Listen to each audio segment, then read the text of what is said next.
हाल ही में नेटफ्लिक्स पर Korean drama आया है जिसका नाम है कर्मा।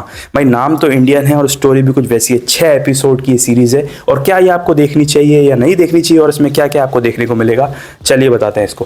भाई 6 एपिसोड है, लगभग एक एक घंटे इनकी लेंथ है। प्लॉट की बात करें तो भाई एक बंदा होता है जो बहुत ही ज़्यादा केयरलेस बंदा होता है जिसपे कर्जा होता है। अब उसको मालूम पड़ता है कि उसके फादर के नाम पर एक इंश्योरेंस पॉलिसी है, अगर उसके फादर को कुछ होता है तो उसको पैसे मिल सकते हैं। तो अब यहीं से स्टोरी हमारी शुरू होती है और वो बंदा क्या करता है, किसी को सुपारी देता है उसके ही फादर को मारने के लिए। और ये सब चीज़ें मैंने आपको ट्रेलर के बाद भी बता दी थी क्योंकि मैं ट्रेलर बहुत ध्यान से देखता हूँ। अगर आप जानते हैं तो आप इस चैनल को सब्सक्राइब कर सकते हैं क्योंकि भाई ट्रेलर टीजर्स में ही पूरी स्टोरी का अंदाजा मैं आपको लगा के बता देता हूँ।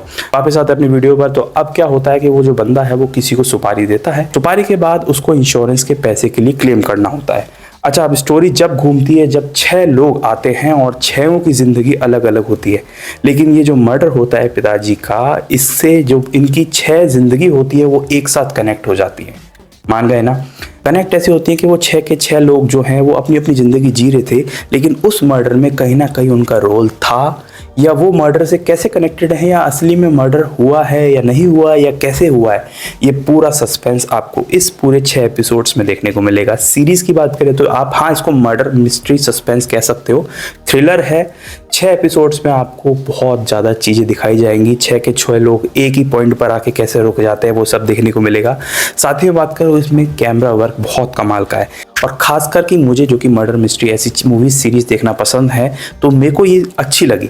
अगर आपको फाइटिंग वाली देखना पसंद है और ऐसा लगता है कि एक ही बार में सारी चीज़ें हो जाएं तो वो सब के लिए आपको थोड़ा सा आपके लिए नहीं होगी ये, अगर मैं ऐसा कहूँ तो। लेकिन अगर आपको सस्पेंस देखना पसंद है, थ्रिल देखना पसंद है और साथ ही में एक मिस्ट्री देखना पसंद है तो उसके आपके लिए बिल्कुल ये सीरीज़ है। और 6 एपिसोड की ये सीरीज़ नेटफ्लिक्स पर अवेलेबल है। हिंदी डबिंग की बात करें तो हिंदी डबिंग बहुत ही कमाल की है, देखकर मज़ा आ गया। मतलब आजकल जो हिंदी डबिंग है वो भी अच्छी आ रही है, बहुत ही एग्जैक्ट हिंदी डबिंग है और आपको देख के मज़ा आएगा।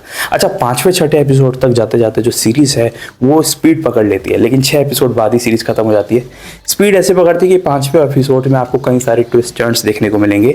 यहाँ नहीं बताऊंगा क्योंकि आपके लिए स्पॉइलर हो जाएगा, लेकिन अगर आप इस सीरीज़ को देखेंगे तो 4थे 5वें एपिसोड तक आप जैसे जैसे पहुँचेंगे वैसे वैसे आप हुक कर जाएंगे और आपको मज़ा आने लगेगा जो जो ट्विस्ट आपके सामने आएंगे।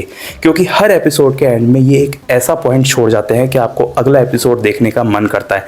जैसे कि अक्सर 90% कोरियन ड्रामाज में, कोरियन मूवीज़ में या फिर अलग अलग वेब सीरीज़ में होता है कि भाई एक एपिसोड के एंड में कोई ऐसा पॉइंट छोड़ दिया कि अगला एपिसोड देखने का मन करे, तो वही सब कुछ आपको देखने को मिलेगा। और ये 6 एपिसोड की सीरीज़ आपको एक बहुत अच्छा खासा फीलिंग देगी, साथ ही में एक सस्पेंस, थ्रिल और मिस्ट्री से भरपूर वाला कंटेंट देगी। अच्छा, जो ये 6 एपिसोड है इसी में पूरी स्टोरी खत्म हो जाती है, तो आप ऐसा मत सोचना कि आपको नेक्स्ट सीजन का वेट करना होगा। और मेरे अकॉर्डिंग तो इसका नेक्स्ट सीजन शायद आए भी नहीं, और शायद क्या नहीं आएगा क्योंकि इसी में स्टोरी खत्म कर देते हैं। और ये अच्छी बात लगती है ऐसी सस्पेंस सीरीज़ की, क्योंकि आप सीजन पे सीजन लाते जाओ और ऑडियंस पहले ही वाला देख के बोर हो जाए तो ऐसे तो मतलब नहीं बनता। लेकिन हाँ, सीजन 2 में कुछ भी बता सकते हैं, लेकिन फिलहाल तक तो सीजन 1 में ख़त्म कर दिया गया जो भी मामला है। कर्मा नाम का ये जो शो है, अब इसमें किस किस व्यक्ति का, जो 6 लोगों की बात मैंने की, उन 6 लोगों का कर्मा उनको कैसे हिट करता है, कैसे उनको अपना कर्मा सामने देखने को मिलता है कि जो उन्होंने किया था वही उन्हें भरना पड़ रहा है, वो सब आप इस पूरी सीरीज़ में देखेंगे। तो जल्दी से जाइए नेटफ्लिक्स पर और इन 6 एपिसोड्स की सीरीज़ को जाकर देख सकते हैं। लेकिन हाँ, अगर आप कोरियन मूवीज़ के शौकीन हैं, कोरियन कंटेंट के शौकीन हैं जिसमें के ड्रामाज हो गए और भी तमाम की चीज़ें हो गई, तो आप इस चैनल को सब्सक्राइब कर सकते हैं क्योंकि इसमें सिर्फ के ड्रामाज और कोरियन कॉन्टेंट के बारे में बातें होती हैं। मिलेंगे एक नेक्स्ट वीडियो में, तब तक के लिए थैंक्स फॉर वॉचिंग।